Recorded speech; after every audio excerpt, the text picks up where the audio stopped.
आपल्या सर्वांचं आपल्या कट्टा इंजिनिअरच्या युट्यूब चॅनलवरती सहर्ष स्वागत. शिकताय ना, शिकायलाच पाहिजे. आज आपण या व्हिडिओमध्ये सॉम या सब्जेक्ट मधील simple stress strength and elastic constant यातील type number 1A simple stress strain या फॉर्म्युल्यावरील आधारित न्यूमेरिकल नंबर 8 पाहणार आहोत. काय सर्क्युलर बार म्हणजे एक सर्क्युलर बार दिलेला आहे ऑफ 25 mm डायमीटर. त्याचा डायमीटर किती दिलाय? 25 mm दिलेला आहे अँड 3.5 मीटर लॉंग. त्याची लेंथ म्हणजे एक सर्क्युलर रॉड दिलाय, क्रॉस सेक्शन मध्ये सर्क्युलर रॉड आहे. त्याची लेंथ किती दिलेली आहे आपल्याला? 3.5 मीटर लॉंग दिलंय आणि 25 mm त्याचा डायमीटर दिलेला आहे. Subjected to a tensile load म्हणजे ह्या रॉडला काय होतंय? टेन्साईल फोर्स, बाहेरच्या साईडला ओढणारे टेन्साईल फोर्स आहेत. तर तो किती आहे? 40 किलो न्यूटन दिलेला आहे.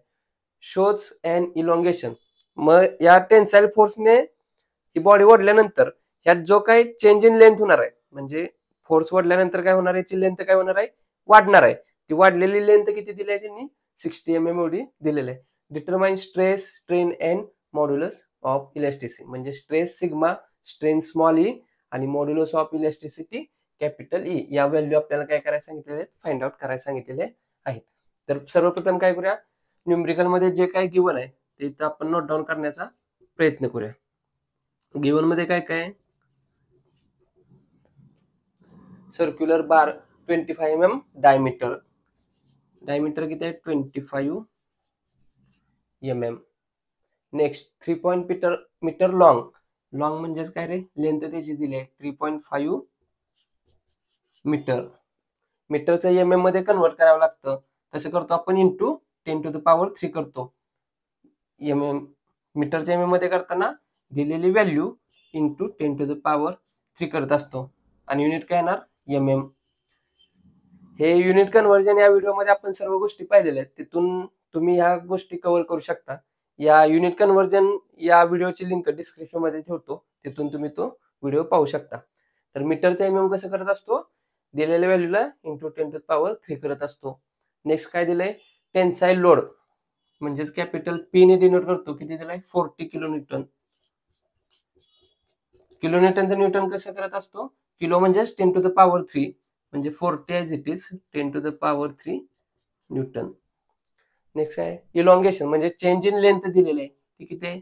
Change in length 60 mm. Already mm मध्ये युनिट कन्व्हर्जन करण्याची गरज नाही, इथं सुद्धा mm मध्ये डायमीटर, युनिट कन्व्हर्जनची गरज नाही. डिटरमाइन म्हणजे काय करायचं सांगितलंय? टू फाइंड काय काय सांगितलंय? स्ट्रेस म्हणजे सिग्मा, स्ट्रेन स्मॉल ई आणि मॉड्युलस ऑफ इलास्टिसिटी म्हणजे यंग मॉड्युलस कॅपिटल ई आपल्याला काय करायला सांगितलेलं आहे? फाइंड आउट करण्यासाठी सांगितलं. आता दिलेल्या माहितीच्या आधारे एक डायग्राम ड्रॉ करू आपण. क्रॉस सेक्शनल कसं आहे? सर्क्युलर क्रॉस सेक्शनल आहे म्हणजे असा काहीतरी सर्कल आहे, त्याला काहीतरी लेंथ आहे. तर ती लेंथ किती आहे? 3.5 मीटर लेंथ. हा सर्क्युलर क्रॉस सेक्शन आहे. त्याचा डायमीटर किती दिलाय? 25 mm डायमीटर आणि mm मध्ये दिलंय mm. आणि याच्यावर फोर्स कोणता आहे? टेन्साईल म्हणजे बाहेरच्या साईडला ओढणारा फोर्स आहे.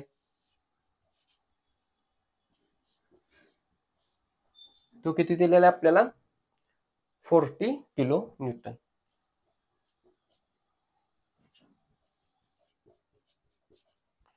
मग आता काय फाइंड आउट करायला सांगितलंय? स्ट्रेस. स्ट्रेससाठी आपल्याला फॉर्म्युला माहित आहे P/A. मग P दिलेला आहे आपल्याला? दिलंय. एरिया सर्क्युलर क्रॉस सेक्शन आहे म्हणजे आपण त्याचा एरिया फाइंड आउट करू शकतो. सर्क्युलर क्रॉस सेक्शनचा एरिया कसा काढतो आपण? πd²/4. पाय ॲज इट इज.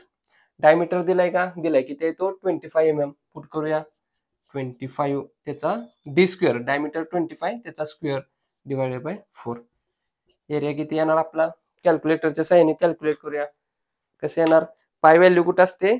इथं EXP म्हणून बटन असते. काय करायचं? शिफ्ट आणि EXP बटन प्रेस केल्यानंतर काय ती पाय व्हॅल्यू येते. ब्रॅकेटमध्ये 25 चा square, bracket complete is equals to करायचं. इज इक्वल्स टू केल्यानंतर काहीतरी व्हॅल्यू येते. लास्टची व्हॅल्यू आपली कॅल्क्युलेटर मध्ये आन्सर या बटनामध्ये सेव्ह असते, म्हणून काय करतो मी? डायरेक्ट आन्सर /4 करतो. इज इक्वल टू काहीतरी आलं की आन्सर आलं आपलं 490.873. 490 पॉईंट नंतरचे 3 डिजिट घ्यायचे 873 आणि एरियाचं युनिट कसं असतं mm². म्हणजेच आता आपल्याला काय स्ट्रेससाठी पी दिलेला आहे, एरिया फाइंड आउट केलेला आहे. मग डायरेक्ट आन्सर फाइंड आउट करूया. Stress is equal to force divided by area. Force किती आहे 40 किलोन्यूटन. किलोन्यूटनचं न्यूटन कसं करणार 40 × 10⁻³ डिवायडेड बाय एरिया किती काढला 490.873. कॅल्क्युलेटरच्या साहाय्याने कॅल्क्युलेट करूया. पहिल्या ब्रॅकेटमध्ये काय होणार 40 × 10⁻³ ब्रॅकेट कंप्लीट डिवायडेड बाय दुसऱ्या ब्रॅकेटमध्ये काय होणार 490.873 bracket complete is equal to किती आला आपला आन्सर 81.487. काय स्ट्रेसचं युनिट काय असतं न्यूटन पर mm². नेक्स्ट काय फाइंड आउट करायला सांगितले स्ट्रेनसाठी फॉर्म्युला काय असतो change in length divided by original length. मग चेंज इन लेंथ दिलेलं आहे का आपल्याला दिलेलं आहे आणि ओरिजिनल लेंथ माहित आहे का ती सुद्धा दिलेलं आहे. मग आपण काय करूया स्ट्रेन फाइंड आउट करूया. Strain is equal to change in divided by original length. Change in length किती दिलाय 60 mm. ऑलरेडी mm मध्ये असल्यामुळे युनिट कन्व्हर्जन करण्याची गरज नाही. Length 3.5 metre. मीटर मध्ये त्याचं mm मध्ये कन्व्हर्ट करावं लागेल. मीटरचा mm कसं करतो तर दिलेल्या व्हॅल्यूला इंटू 10⁻³ न मल्टिप्लाय करायचं. मग लेंथ किती आहे 3.5 मीटर. मीटरचं युनिट mm मध्ये कसं होणार 10⁻³ न काय करायचं इंटू करायचं. कॅल्क्युलेटरच्या सहाय्याने आपण आन्सर फाइंड आउट करूया. काय होणार 60 डिवायडेड बाय ब्रॅकेटमध्ये काय येणार 3.5 × 10⁻³ bracket complete is equal two point नंतरचे 3 डिजिट घ्यायचे म्हणजे काय होणार 0.01717 आणि स्ट्रेनला युनिट असतं का तर स्ट्रेन ही युनिटलेस असतं. नेक्स्ट काय फाइंड आउट करायचं आहे मॉड्युलस ऑफ इलॅस्टिसिटी किंवा यंग मॉड्युलस ऑफ इलॅस्टिसिटी आपण कशी डिनोट करतो कॅपिटल ई ने. त्यासाठी फॉर्म्युला काय आहे स्ट्रेस डिवायडेड बाय स्ट्रेन. इथं स्ट्रेस फाइंड केलाय स्ट्रेन फाइंड केलाय डायरेक्ट व्हॅल्यू पुट करूया.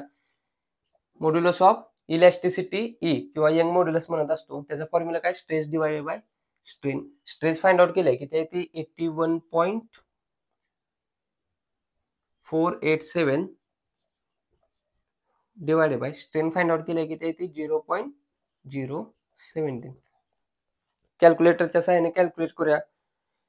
81.487 डिवायडेड बाय 0.017 किती आलं. फार काय तर मोठी संख्या आहे त्याला आपण छोटी करण्यासाठी काय करत असतो इथे ENG बटन प्रेस करायचं. ENG तर किती येते 4.793 इंटू 10⁻³ आणि यंग मॉड्युलस ईचा आपण युनिट काय देत असतो न्यूटन पर mm². 10⁻³ म्हणजेच काय असतं किलो किंवा याला आपण असं सुद्धा लिहू शकतो 4.793 या 10⁻³ ऐवजी काय लिहायचं किलो लिहायचं आणि हे न्यूटन पर mm². यंग मॉड्युलस ला आपण दुसऱ्या फॉर्म्युलाने सुद्धा फाइंड आउट करू शकतो. Change in length is equal to PL divided by AE. मग काय करूया AE इकडे डिवाइड आहे इकडे आल्यानंतर काय होणार इंटू होणार आणि इथं फक्त E ठेवूया आणि इकडचं चेंज इन लेंथ आणि एरिया ह्या साईडला घेतल्यानंतर काय होणार बघा E is equal to PL divided by area change in length. Area into change in length. Value put करूया. P ची व्हॅल्यू किती दिली आपल्याला फोर्स P 40 किलोन्यूटन. 40 किलोन्यूटन म्हणजे किती 14 × 10⁻³ न्यूटन इंटू लेंथ किती दिली आहे 3.5 मीटर. त्याचं mm मध्ये कसं होणार 3.5 as it is into 10⁻³ divided by area किती दिलाय आपल्याला फाइंड आउट केलेला आहे 490.873 इंटू चेंज इन लेंथ किती दिले 60 दिलेलं आहे. या व्हॅल्यू सर्व पुट करूया. इथं ऑर लिहितो. डायरेक्ट ह्या फॉर्म्युल्याने काढू शकतो किंवा ह्या फॉर्म्युल्याने सुद्धा young modulus E find out करू शकतो. तर पहिल्या ब्रॅकेटमध्ये किती येणार 40 × 10⁻³ into 3.5 into 10⁻³ bracket complete divided by 490.873 into 60 bracket complete. तर किती फार मोठी व्हॅल्यू आली. मोठी व्हॅल्यूला छोटी करण्यासाठी काय करत असतो, इथं जे EN जे बटन आहे ते आपण काय करत असतो, प्रेस करत असतो. तर किती आन्सर आलं आपलं 4.753 इंटू 10⁻³ न्यूटन पर mm स्क्वेअर.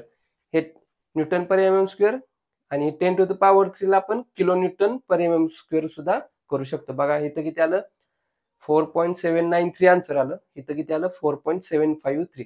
थोडं व्हेरिएशन चालू शकतं, कारण फॉर्म्युला थोडा चेंज झाला की आन्सर मध्ये थोडं व्हेरिएशन होऊ शकतं.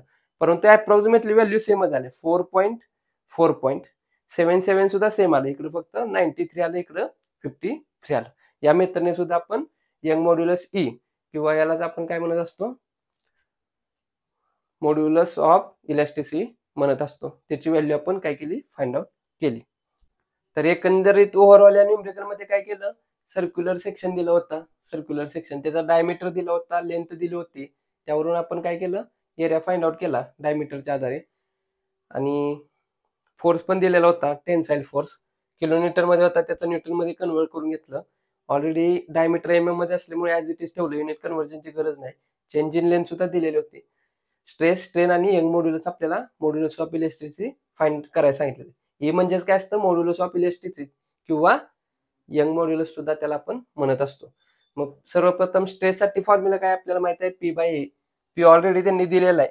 एरिया इथं फाइंड आउट केला, πd²/4. सर्क्युलर एरिया आपण या फॉर्म्युल्याने काढत असतो. डायमीटर किती दिलाय 25. ती पुट करून काय केला, एरिया फाइंड आउट केला. ती व्हॅल्यू पुट करून स्ट्रेस काढला, त्याचं युनिट काय असतं, न्यूटन पर mm स्क्वेअर. त्यानंतर स्ट्रेनसाठी फॉर्म्युला माहित आहे, change in length divided by original length. त्यांनी चेंज इन लेंथ MM मध्ये दिले, युनिट कन्व्हर्जनची गरज नाही, पुट केली. आणि ओरिजिनल लेंथ त्यांनी किती दिले, 3.5 मीटर दिले. मीटरचा आपण MM कसं करत असतो, इंटू 10⁻³ व्हॅल्यू पुट करून किती आन्सर आलं आपलं 0.017. त्यानंतर काय असतं, यंग मॉड्युलस किंवा इलॅस्टिसिटी ऑफ कॉन्स्टंट. त्याचा फॉर्म्युला काय असतो, स्ट्रेस डिवाइडेड बाय स्ट्रेन, किंवा हा फॉर्म्युला माहिती आहे आपल्याला, change in length is equal to PL divided by A. मग यातलं काय केलं, आपल्याला यंग मॉड्युलस पाहिजे होता, तो या साईडला घेतला आणि इथला चेंज इन लेंथ इथं शिफ्ट केलं. आणि यात सर्व व्हॅल्यू पुट करून व्हॅल्यू काढू शकतो, किंवा स्ट्रेस इथं फाइंड आउट केलेलं आहे, divided by strain find out केलेलं आहे. या दोन्ही पैकी कोणत्याही मेथडने आपण काय करू शकतो, आन्सर फाइंड आउट करू शकतो. दोन्ही मेथडने आपण आन्सर फाइंड आउट केलंय. थोडंफार व्हेरिएशन चालू शकतं. 4.7 दोन्हीकडे सुद्धा आलेला आहे. इथं इंटू 10⁻³ न्यूटन पर MM स्क्वेअर आहे. आपल्याला जर किलो मध्ये पाहिजे असतं तर काय केलं असतं, ही 10⁻³ कशानं किलोने रिप्लेस करायचं, Newton per MM square as it is लिहायचं. तर एकंदरीत अशा प्रकारे आपण हा न्यूमेरिकल सॉल्व्ह केलेला आहे. या व्हिडिओच्या रिलेटेड जर तुम्हाला काही डाऊट्स असतील तर तुम्ही कमेंटद्वारे कळवा.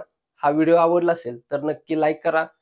असेच नवनवीन व्हिडिओ पाहण्यासाठी तुम्ही आपल्या कट्टा इंजिनियर्स या युट्यूब चॅनलला सबस्क्राईब करून समोरील बेल आयकॉन दाबा, जेणेकरून असेच नवनवीन व्हिडिओ तुम्हाला सर्वात अगोदर पाहता येतील.